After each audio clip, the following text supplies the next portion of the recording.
Hey guys, welcome back to my channel. For those of you guys who are new, my name is Natalie and I run a stationery shop called Doodles and Tea. So it's been around 2 years since I've been running this stationery shop. You guys can go back to the very beginning of this YouTube channel, and that's when I really decided to be more serious about running this shop. In a way, this YouTube channel has been to capture the entire journey of my own experiences with running a stationery shop.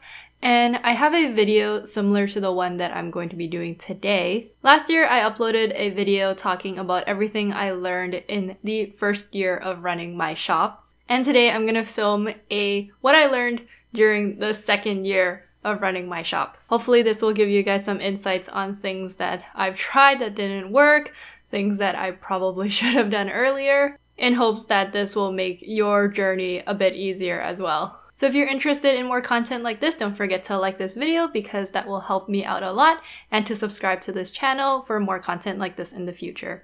And once you're done with that, let's get started. So the first thing I want to talk about is to have a separate bank account for your shop. It's super important to keep your personal spendings and earnings separate from the ones from your shop. Some of you guys may be having a part-time or a full-time job as well as running your shop, and it's really important to keep both of those separate. This is also really important when it comes to tax season. And on top of that, you should probably keep track of your bookkeeping, which is basically writing down where each of your earnings is coming from and what you are spending your money on. I know some people use apps or programs like QuickBook. I think it was called QuickBook. Clearly, I don't really know because I just use Google Excel spreadsheets.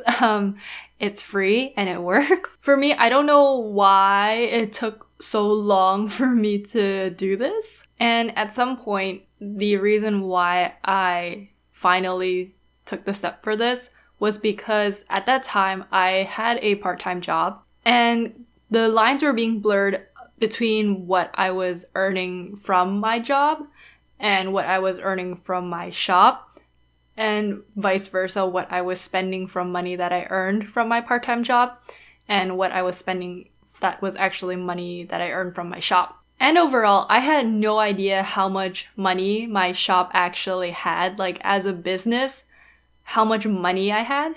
So eventually I ended up creating a online bank, and there's so many online bank accounts that don't have a minimum that you need in the account or else you'll get charged. For me, I just needed a place to be able to show very clearly how much money my business actually had.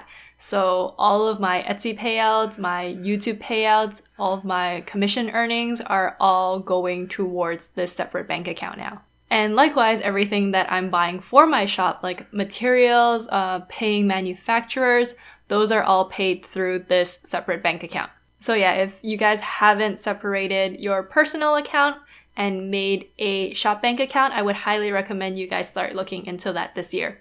The second thing that I learned was not to set shop update dates, like a specific date, and not to have a set amount of products per shop update.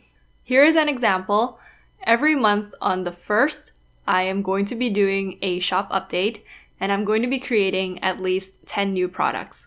For some people, I understand that they need that kind of structure, but that's not me. That is just heading down a path of burnout. This wasn't last year. I think this was in 2020, but I didn't mention it in the previous video that I did about things that I learned. But there was a point where I was making 2 to 3 new sticker sheets per week and doing a weekly shop update. And for those of you guys who make sticker sheets, you will know that is absolutely insane.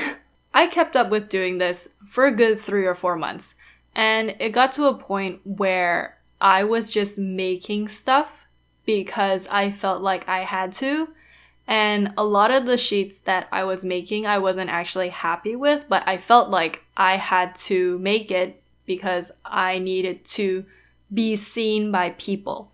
Of course, I got really burnt out because of that, so I stopped. And this is what I do now.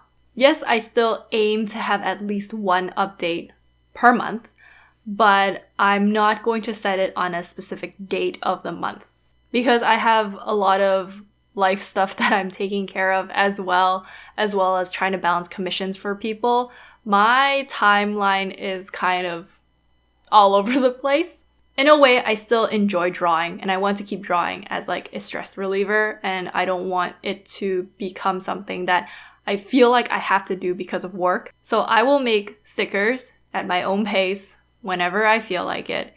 And whenever I think I've made enough sheets for a shop update, I will do the shop update. It's really difficult sometimes because I am a one-person team. Like, I have to do everything for YouTube, filming, editing, creating all the content for social media like Instagram, creating the actual products, shipping and all of that. So I have been learning to balance it out, kind of have better time management so that I don't get burnt out as much. And on top of that, adding that extra stress is really difficult because sometimes, life happens and creative block is a real thing. I'm not going to try and force myself to come up with something that I'm not necessarily happy with for you guys to see. And then leading on to the next point, which is kind of related to this whole forcing yourself to make products, and that is I shouldn't have started Patreon yet.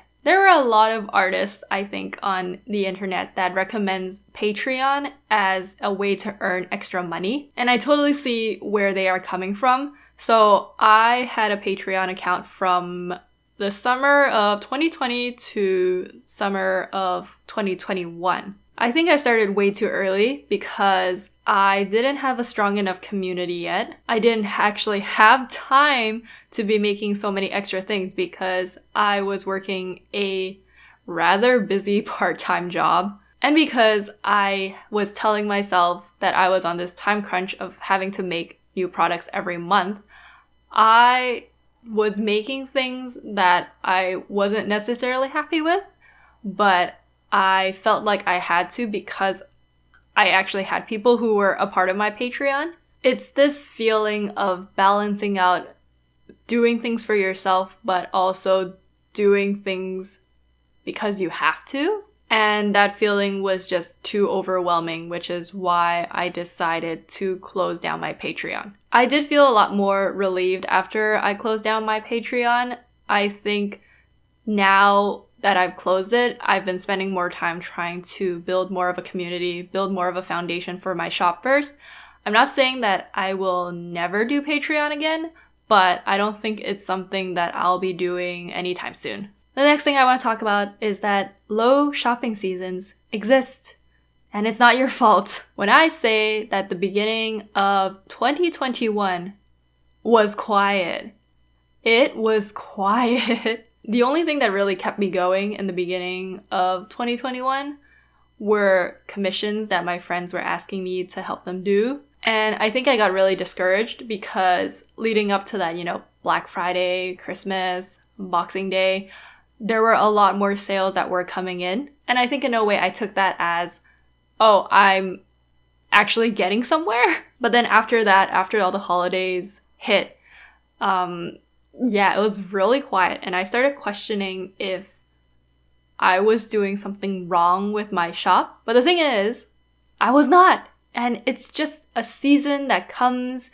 in retail. People are probably recovering their wallets from all the damage that was done during the holidays. I know I was. And the thing is, even huge companies, huge retail companies are going through things like this. So don't be too discouraged if you realize after the holidays that your shop is in this dead silence mode.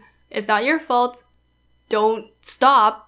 Keep going, and eventually during spring and summer times, it will pick up again. And the last thing that I want to talk about is don't make excuses for not making products that you want. This one has a lot to do with imposter syndrome in general. I made a lot of excuses for myself about not making new washi tapes and new holographic stickers, even though I really wanted to branch into getting a manufacturer to make holographic stickers. I made excuses for myself saying like, oh, when I have to move, it's going to be a lot to move, when in reality, it's not. Let me show you guys an example of what I mean. of imposter syndrome taking over. Me saying it's a lot to move. This is it. This is all that needs to be moved. This is not a lot to move. And that was only one stack of the stickers that I made. But even then, it's still not a lot. In reality, I was more afraid that no one was gonna buy it. And I think that's a very normal response or a normal thought to have. But it was crippling to a point where even though I wanted to try it out, I just pushed it off for months. I don't know, sometime near the end of summer last year, this thought just clicked in my head and was like, screw it. I'm just gonna go for it and see what happens. And I'm really glad that I went for it because the first holographic stickers and washi tape launch that I did at the end of last year was actually one of the most successful shop updates I ever had. And going through all of that, it made me relive a lot of feelings that I was going through when I was debating on opening my shop in general. It was the thought of being afraid of the unknown, like what could happen if I did it or didn't do it. But here are the thoughts that I broke down afterwards. If it does well, you know, your shop is going to pop off, and that's great. Maybe your product doesn't do as well as you hoped. It doesn't mean that there's anything wrong with your product. There are a lot of other factors that can go into why a update didn't do well. For example, marketing. And your product could also sell average. It didn't exceed your expectations, but it didn't do horribly. And so it's like, yeah, we're making a couple sales here and there. Or you could be left wondering for a very long time what could have happened if you actually went for it. And I think that outcome is probably the worst out of the three. I think it's like the worst feeling ever to be stuck wondering what could have happened instead of just going for it and seeing it fail, honestly. This is coming from someone who is a chronic overthinker, if you couldn't tell from this whole video already. And that's why I would say if you are making excuses for yourself of making new products or even just starting your shop, I'd say just go for it and see what happens. You're never gonna know what's gonna happen unless you try. And those are another 5 things that I learned during the second year of my shop. I hope you guys found this interesting and somewhat insightful. This was actually a really good time for me to reflect back on everything that I've done during the second year. In a way, I'm still shocked that I'm doing this for now. It's going to be the 3rd year.